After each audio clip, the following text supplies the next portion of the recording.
یہ حجاج بن یوسف آپ نے سنا ہوگا نا، یہ بڑا ظالم تھا۔ جب یہ گورنر بنا عبد الملک ابن مروان کا، تو اس کو کسی نے کہا کہ وہ حجاج بن یوسف وہ بدبخت سب کو قتل کرتے ہو، لیکن کوفہ کے اندر 30-40 بندے کوفے میں 30-40 بندے اس قسم کے ہیں، ان کو چھیڑنا نہیں، اور سوچو ان کے لیے اگر ان کی توجہ ہو گئی اور دل کی گہرائی سے انہوں نے تیرے خلاف بد دعا کی تو تباہ ہو جائے گا۔ تو حجاج نے اپنے چمچوں کو بلایا، چمچوں کو بلانے کا مطلب مولوی بھی بلائے، کہا یار ان سے یہ جو کچھ اللہ والے فقیر لوگ ہیں، مسکین لوگ ہیں، ان سے بچوں کس طرح، یہ بد دعا دے دیں گے تو میرا ستیہ ناش ہو جائے گا، اللہ کے لیے بتاؤ۔ تو مولوی تو ہر جگہ ملتے ہیں، کیوں نہیں ملتے، وہ اسی زمانے سے ملتے کرائے کے، مشورہ مفت کے مل جاتا ہے۔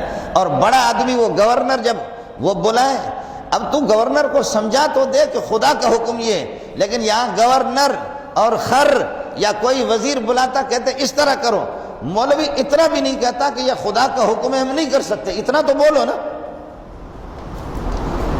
بس مولوی خوش ہو گیا کہ تمام مولویوں میں مجھ پر نگاہ پڑ گئی کہ مجھے اکیلا جب بلایا گیا تو میں بہت بڑا بتو خان ہوں، تو نے لاکھوں انسانوں کے لیے تو کیسے فیصلہ کرتا ہے؟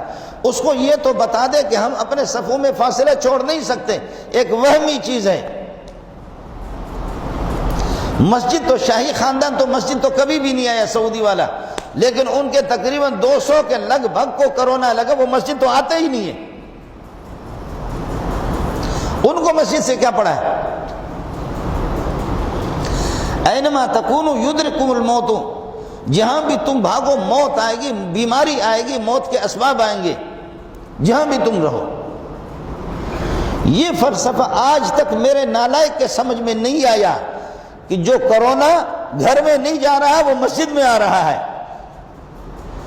سوائے اس مولوی کی عقل پر ماتم کرنے کے مجھے اور کچھ سمجھ میں نہیں آ رہا۔ اس پر ماتم کرو کہ اس بدبخت نے کیسے ان کو یہ ہے کہ یہ سارے قرآن اور احادیث کو اس نے کیسے وہ فاصلے رکھو۔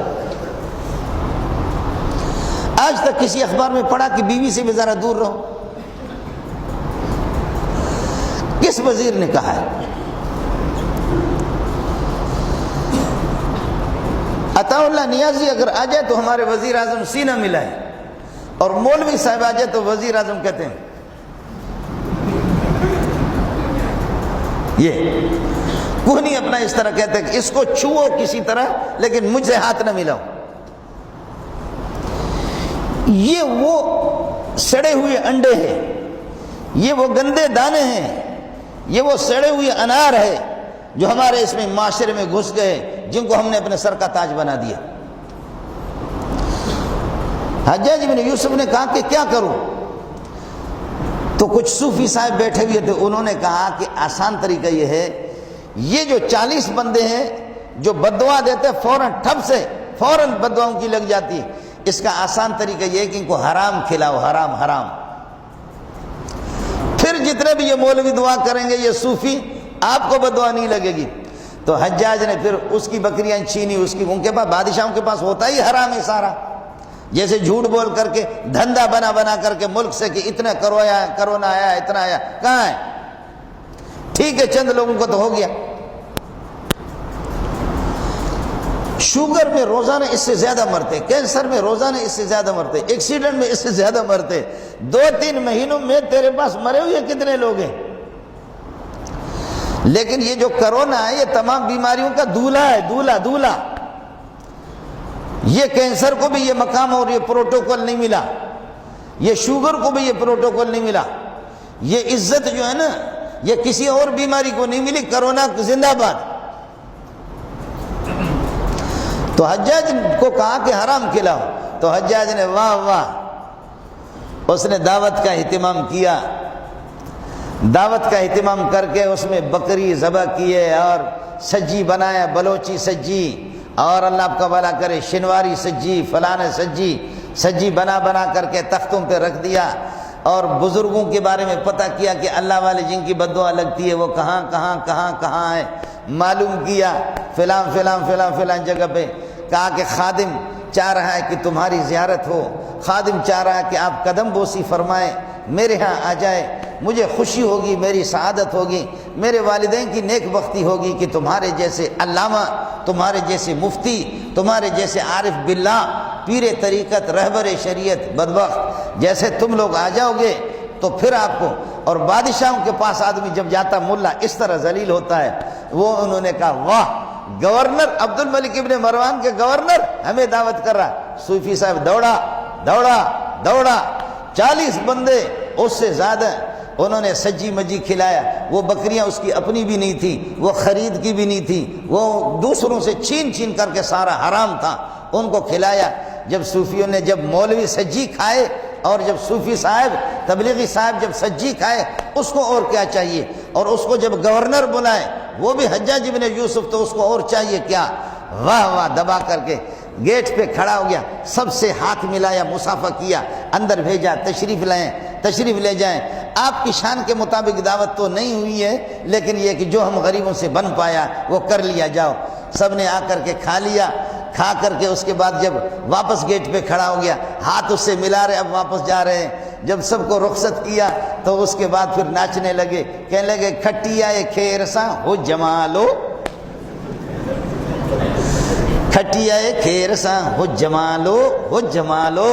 لوگوں نے کہا حجاج خیر تو ہے، کہنے لگے بس ان سے خطرہ تھا، ان سے خطرہ تھا، ان سے خطرہ تھا، اور ان الو کے پٹوں کو ایسا حرام کھلایا میں نے کہ اب جو چاہوں گا میں، جو میں چاہوں گا وہی ہوگا، ملا کا کام نہیں ہوگا۔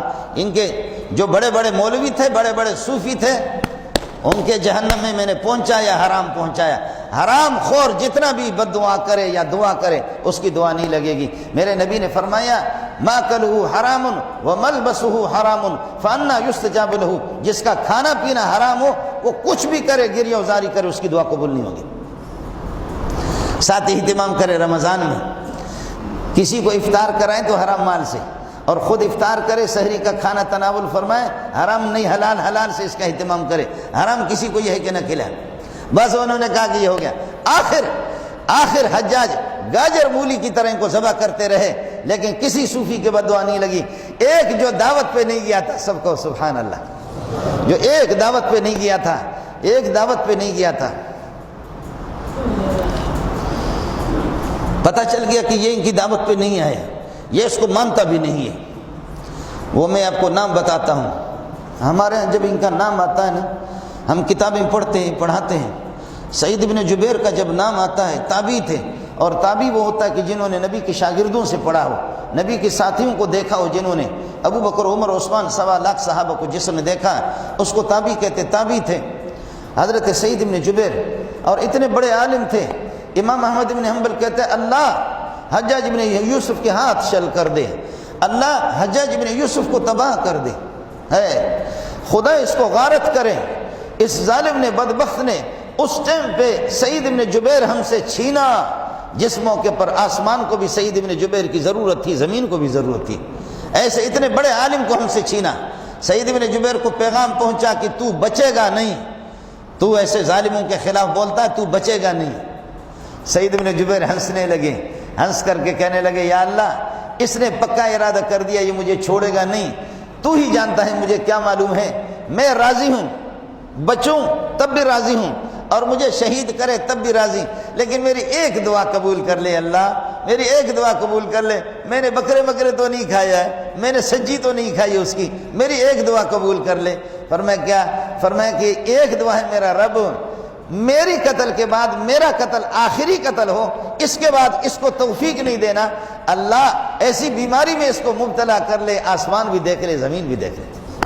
ہائے ہائے ہائے، سعید بن جبیر کو جب شہید کیا تو گلے میں اس کو کینسر لگا، کیڑا آ گیا، اور پھر یہ کہ کیمیکل میں، مرچ میں دھاگا لگا کر کے اندر ڈالتے تھے، اور وہ کتے کے طرح سے اس کی آنکھیں نکلی ہوئی۔ اس دنیا سے اس قتل کے بعد کوئی قتل نہیں کر سکے۔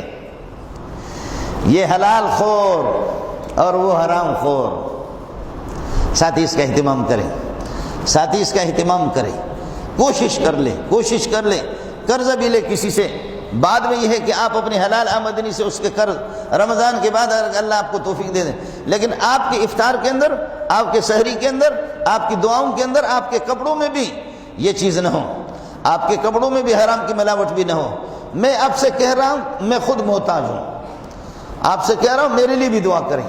ہم لوگ مولوی لوگ ہماری تقریریں ہوتی ہیں، محتاج ہم ہیں۔ اللہ تعالیٰ قیامت کے دن، ظاہر ہے کہ اس مجلس کے اندر، بھری مجلس میں سارے بیکار تو نہیں، اچھے لوگ بھی ہیں، اللہ قیامت کے دن ہم سب کو محمد کے ساتھ اٹھائے صلی اللہ علیہ وسلم، انبیاء کی رفاقت نصیب فرمائے، آخرت کی رسوائی سے ہمیں بچائیں، رمضان المبارک کے انوار اور برکات سے مجھے اور آپ کو استفادے کی توفیق عطا فرمائے۔ رمضان کا جو تقدس ہے اور جو اس کی عظمتوں کا تقاضا ہے، اللہ پاک ان عظمتوں کے، یہ ہے کہ ان تقاضوں کے مطابق اللہ تعالی مجھے اور آپ کو عمل کرنے کی توفیق عطا فرمائے۔